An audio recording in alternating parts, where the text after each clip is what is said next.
Olá, ouvintes, ouvintas e ouvintos, esse é mais um Maiara Responde, hoje com um colega nosso, uma lenda desse grupo Bandeirantes de Comunicação, comentarista de futebol, em todos os esportes, de política, economia, política internacional, Cláudio Zaidan. Tudo bem, Zaidan? Obrigado pelo convite, uma honra. Imagina, eu que agradeço, nossa, a honra é toda nossa. O Zaidan chega aqui, a gente solta o tapete vermelho pra ele, porque, de verdade... Mas é uma condescendência com a idade, né? Oh, claro que não, imagina, você é um gênio, de verdade. A gente costuma até estar falando aqui antes pro Zaidan que quem fala de muita coisa não é bom em nada. O Zaidan, ele fala de muita coisa, ele é bom em tudo. Chuta pra todo lado. Incrível, menino. Você além de... tem essa tua faceta do esporte, obviamente, todo mundo conhece, mas nem todo mundo sabe do teu conhecimento de outras áreas, de política internacional, economia, política brasileira também. Qual é o teu assunto preferido? Depende da hora, né? E com quem, mas internacional eu gosto muito. Eu acho... Hoje não tem muito sentido você tratar o noticiário internacional como uma coisa para encher espaço, encher tempo, no caso de rádio e TV, e espaço no caso dos jornais. É fundamental. Uma medida tomada na Rússia tem impacto na vida de um cidadão no Sergipe, né?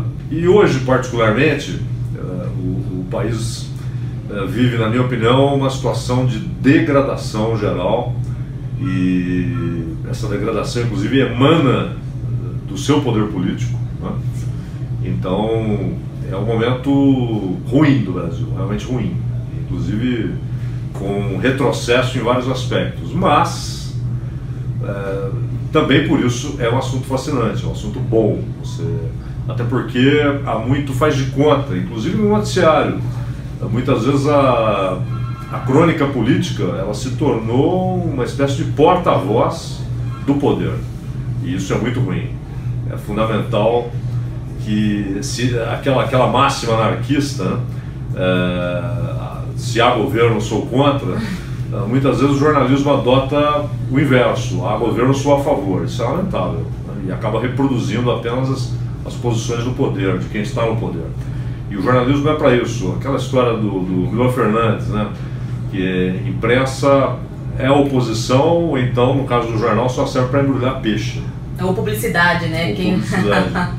Exatamente. E é fundamental, a independência é fundamental. Muitas vezes o jornalista ele corre um sério risco de perder o seu trabalho, perder o seu emprego, se ele opta pela independência. Mas se ele não optar pela independência, é melhor mudar de profissão. Tudo bem. Agora, de futebol, são quantos anos? Olha, eu comecei a trabalhar em 75. Nossa, 15 aninhos. 15, 14? 14 para 15. Nossa, menino. Então... É verdade que não foi esse tempo todo, porque durante o período eu fui para a roça, trabalhei com gado, era empregado, não era meu. Se fosse meu, eu não estava aqui. Não era meu, era empregado. Mas o futebol estava desde sempre, até porque eu sempre gostei muito, então, mas não gosto de fazer só futebol, trabalhar só com esportes, não gosto. Acho que se você pode, de alguma maneira, trabalhar com outros assuntos, né? Se prepare para isso, leia bastante e mete bronca. Você lê muito? Assim, o que você tem esse hábito de leitura todo dia, enfim? Sim, jornal todo dia. E livro, e eu gosto do livro físico. Sim, maravilhoso. É. Aquela sensação, é igual um jornal impresso, né? Você pegar no papel, né? O que você está lendo agora, Zaidan? Bom, eu leio invariavelmente a Bíblia. E leio... Hoje eu tô lendo... É um livro que não é só para você ler uma vez. É um livro para estudar, que é do Max Weber, né? A Ética Protestante e o Espírito do Capitalismo. E esse ano, o ano passado, né? A gente já tem 18, eu li muito um cara que é um gênio, Guimarães Rosa. Ai, que legal. Gênio, né? Gênio. Grande Sertão Veredas você já leu há tempos, né? Imagino. Ou você relê. Sagarana, Corpo de Goiás, ele era um gênio. E único. Eu só fico tentando imaginar como é que eles traduzem. E ele vende muito pro alemão, né? Qualquer língua, né? É. Uma amiga minha foi nos Estados Unidos e tinha um exemplar do Guimarães Rosa do... Ai, acabei de falar, gente. Meu Deus, minha cabeça. Do Grande Sertão Veredas. Aí disse que tinha uma pessoa que tinha levado. Agora é engraçado, né? Como que pode? Ele tem um vocabulário muito próprio dele, né? E como ele traduz, menino? Até porque ele criou palavras. Sim. Neologismos são comuns, né? Mas era um gênio. E como ele foi diplomata do Brasil na Alemanha, foi cônsul em Hamburgo, inclusive a esposa do Guimarães Rosa, ela foi uma heroína, porque ela, trabalhando no consulado, ela conseguiu vistos para judeus perseguidos pelo nazismo, né? Eu tava lendo esse dia sobre isso. Sensacional. Ela salvou um monte de judeu, né? Teve a lista de Schindler da esposa. Sim, eu tava lendo sobre heróis da Segunda Guerra e tal, e ela tava ali no meio. Eu falei, caramba, a mulher de Guimarães Rosa, muito legal, né? E ele foi brilhante. E interessante é isso, eu fico tentando imaginar como traduzem para o alemão. Né? Nossa, imagina. E um outro autor brasileiro, que aliás é bisavô de um colega nosso. Ah, do Bernardo. Sim. Pô, diga. Desculpa, eu até te interrompi. Não, imagina, porque é outro... Graciliano Ramos. Graciliano Ramos é outro gênio. Você sabe que uma vez perguntaram pro Jorge Luiz Borges, o grande escritor argentino, se ele gostava de literatura brasileira. Ele falou, olha, eu leio muito Gracilianos. Então o senhor gosta de literatura brasileira? Eu falei, gosto de Gracilianos. Gracilianos também é brilhante. Esses dois eu acho especiais na literatura brasileira. E um autor que eu gosto muito, claro que como eu leio em português, então a tradução você sempre perde um pouco, mas mesmo traduzido é único, é Tolstói, né? Ai, que demais. É único. Realmente, e claro que como eu leio em português, alguma coisa eu perco, né? Porque em russo deve ser ainda. Né? Não dá, né? Zaidan, como é que você foi parar na fazenda? Que história é essa? Que não sabia? Eu gosto muito de roça, eu sou de Minas Gerais, então talvez por isso eu gosto tanto de Guimarães Rosa, né? Porque o mundo dele ele dizia até o sertão é o mundo, né? Eu gosto muito trabalhei com gado de leite, com lavoura, eu gosto muito, mas era peão lá, não era meu. Mas novinho assim, Zaidan, quando você, tipo... em várias etapas, assim, porque eu porque claro, aí você casa, tem filho, e o que eu ganhava lá, eu era empregado, né? Sim, né? Não dá, né? Não dava pra sustentar uma família, mas se fosse, Deus me permitisse uma escolha só minha, onde você quer viver e trabalhar? Na roça, o mais longe possível da cidade. Olha que coisa! E tô em São Paulo. Então... Totalmente o mais contrário possível você encontrou. A vida é assim, né? É engraçado isso, né? Ô Zaidan, agora, tem muitos momentos muito marcantes da sua carreira, que ainda bem que você fez essa escolha, porque eu acho também que você deve ter vivido momentos incríveis, né? Como é que é a história do Muricy? Aquela vez que o Muricy ficou emocionado, que te viu? Eu achei demais. Na verdade, o Muricy, ele foi trabalhar no Internacional de Porto Alegre, né? E o Muricy, ele não gosta de agitação, saiu do trabalho, ele estava longe da família dele, ele ia para o hotel, onde ele vivia, né? Então ele não saía, ele não ia para a noite de Porto Alegre. E eu fazia na época o Bandeirantes a Caminho do Sol, né, na Rádio Bandeirantes e tal, que era da meia-noite às 4.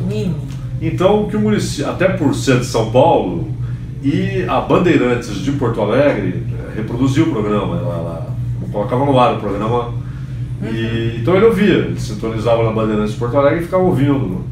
Então eu acho que mais por isso, era um elo que ele tinha com São Paulo, né? Sim. Embora o programa falasse do país, do mundo, etc., mas ele queria ouvir uma rádio de São Paulo. Então acho que por isso que ele tinha essa ligação com o horário. Então ele sempre fala isso. O Muricy é um cara muito correto, profissional, ele faz bem ao futebol. Agora ele está como comentarista, não está trabalhando diretamente.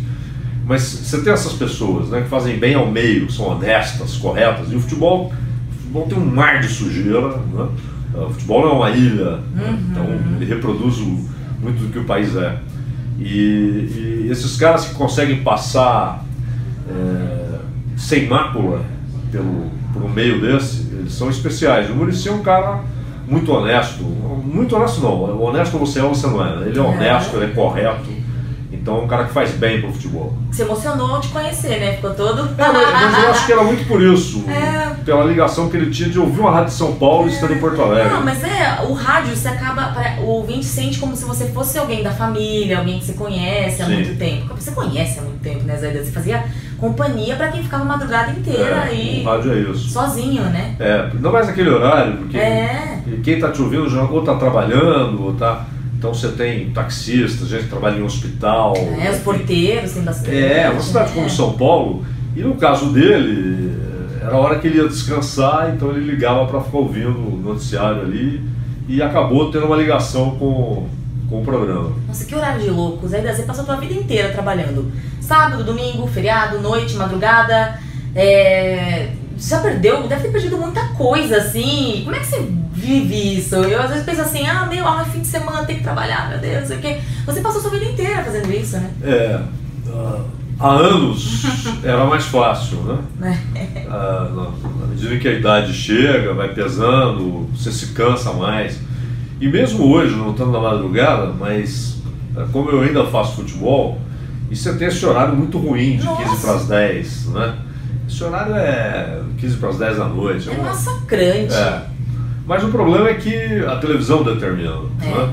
Ela paga, então ela diz o que é tal horário. Os clubes não fazem exigências, não negociam muito para eles. Pagou, tá tudo bem. Então a gente convive com esse horário.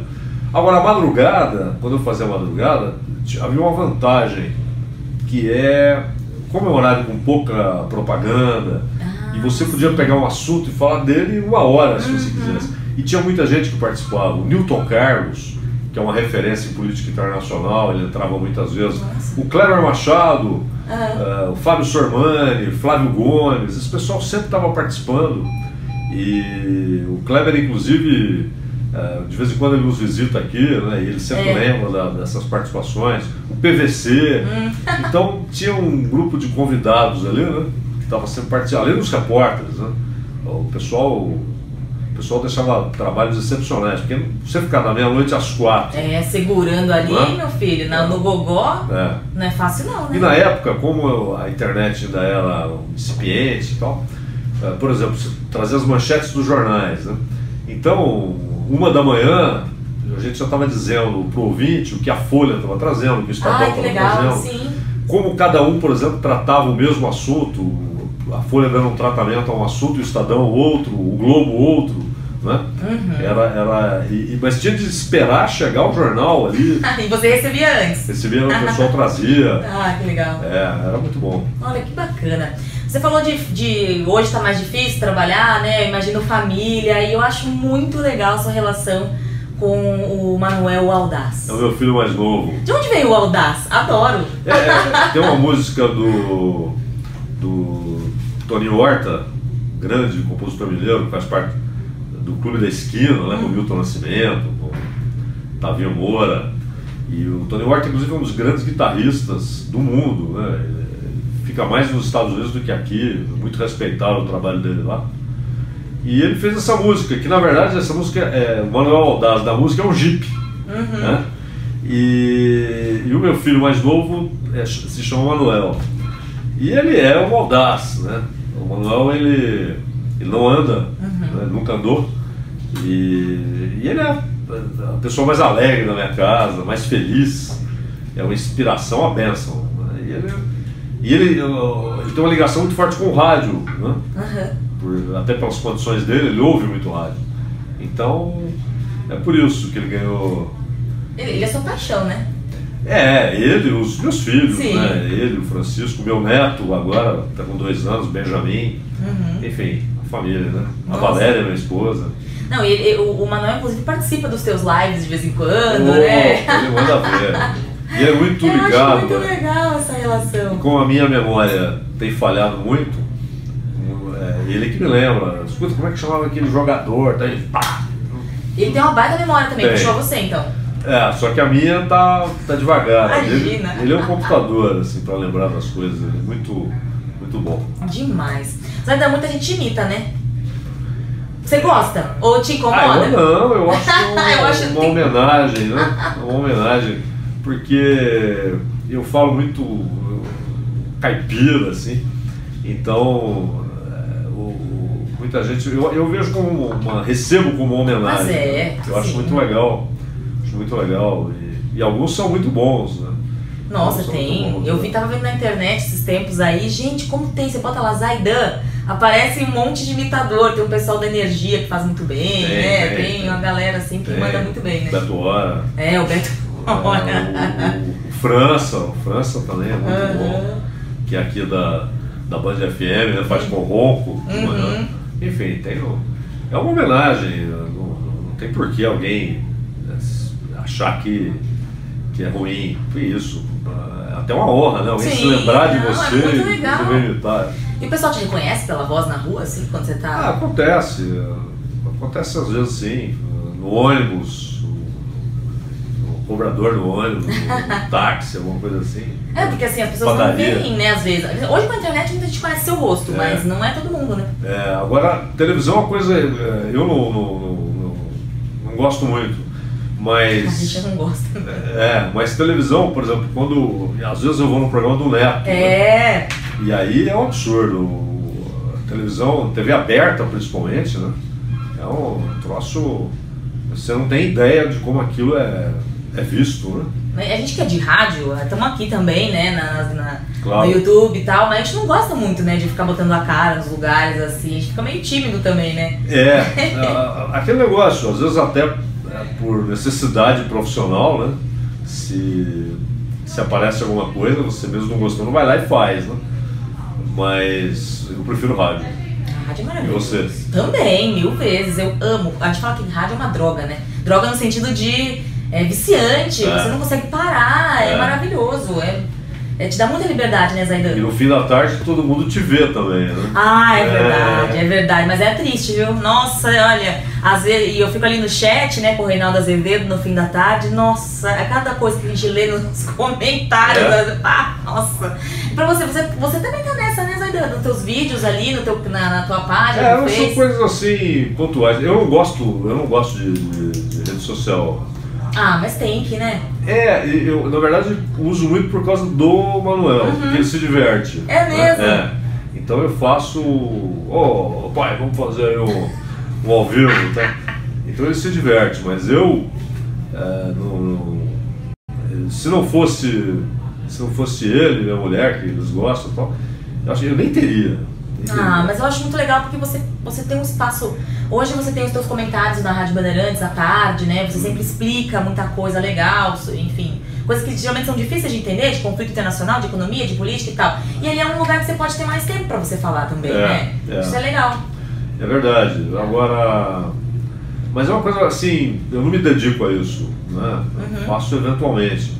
Então, mas hoje de fato você está cercado de câmeras, né? Você, por exemplo, está fazendo rádio lá no fim da tarde com o Reinaldo, com o André e pá, tá a câmera lá, né? Tá ali, aquela câmera danada, viu? Sorrindo. Nossa, eu trabalhei em TV um tempo, mas no início, enfim, quando eu tava começando, e aí eu não gostava, porque assim, eu não podia cortar o cabelo, eu não podia não sei o quê, se eu engordasse todo mundo percebia, se eu emagrecesse também, aí não, vou pra rádio. Aí tá aí. Não deu certo. Quando o George Orwell escreveu 1984, que ele escreveu em 48, e aí ele só inverteu, né? Outro 1984, mas era uma coisa assim, você via como quase ficção científica, né? Nossa. Embora ali fosse uma crítica genial do Orwell ao stalinismo, aos regimes totalitários, ao Estado vigiando a sociedade, controlando a sociedade, né? Então mas quando a primeira vez que eu li, ainda não tinha, a internet ainda era uma coisa restrita aos militares americanos que usavam como rede de comunicação, né?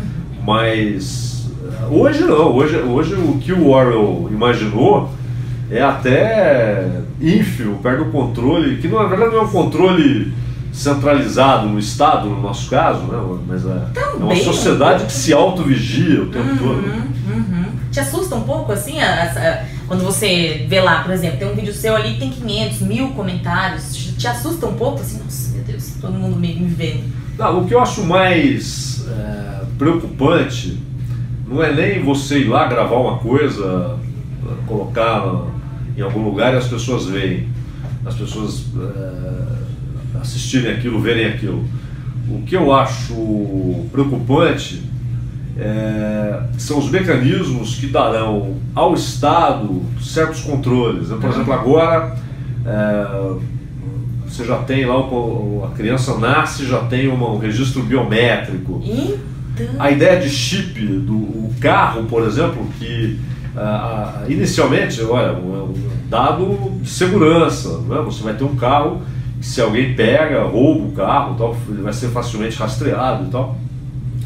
Mas se você tem, porque você não imagina, você pode ter daqui a 20, 30 anos um Estado totalitário, ou pelo menos autoritário, que não chega a ser totalitário, mas e esse tipo de controle que as ditaduras do passado não tinham, você imagina hoje, né? Claro que não é fácil controlar, mas eu vejo, por exemplo, há alguns dias a China proibiu algumas palavras-chave em razão da decisão do partido, e assumido pelo governo, passando pelo parlamento, do povo, de não estabelecer um limite para os mandatos. Então, o Xi Jinping, que está no segundo mandato, e que seria o último, né?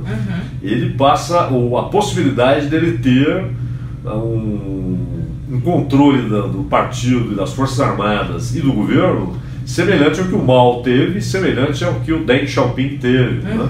O Deng Xiaoping, inclusive, percebendo isso, e ele que foi vítima da ditadura maoísta, ele que estabeleceu os limites de mandato, né? E que agora vão para o espaço. E eles proibiram, com medo de alguns comentários, né? A palavra imperador foi proibida, e a palavra, chegaram a proibir, não sei se ainda está, mas por alguns dias, a palavra migração, porque algumas pessoas começaram a falar ir embora. Ir embora, né? Menino. E eles têm lá como chama esse negócio? Até o João falou comigo, o WhatsApp, né? Lá tem o equivalente chinês, não me lembro o nome. Eles não têm controle do WhatsApp, assim. E eles controlam. E na China é muito difícil, porque você tem 1 bilhão e 200 milhões de pessoas, né? Mas num país menor, então a tecnologia vai dar ao Estado totalitário um instrumento de controle que é muito perigoso. Né? Com certeza. Nossa, esse é o Zaidan, que delícia, Zaidan, conversar com você, viu? Foi muito gostoso. Obrigada por ter aceito vir aqui. Eu que agradeço. Maera responde às pessoas. Eu não tinha ideia de ter trabalhado em fazenda, adorei. Achei muito legal. E que você possa um dia realizar seu sonho, né? Mas aí a gente assiste falta, não dá. Mas agora já tô muito velho pra isso. Imagina. Zaidan, obrigada. Eu que agradeço, foi uma honra. Olha, as portas estão abertas aqui pra você. Obrigado. Quando quiser voltar, quando quiser pegar o microfone aqui e falar de política, é nóis. E você é fantástica, e parabéns pelo seu trabalho. Obrigada, viu, Zaidan? Muito bom. Gente, olha, sério, esse quadro, a gente dá trabalho de fazer, mas olha, vale muito a pena. Essas coisas valem a pena. Obrigada, Zaidan. Eu que agradeço. Quer conhecer mais alguém aqui do nosso grupo Bandeirantes de Comunicação, nossos colegas, um pouco da história deles? Manda e-mail pra cá no maeraresponde@bandnewsfm.com.br. Não esqueça de curtir e compartilhar também.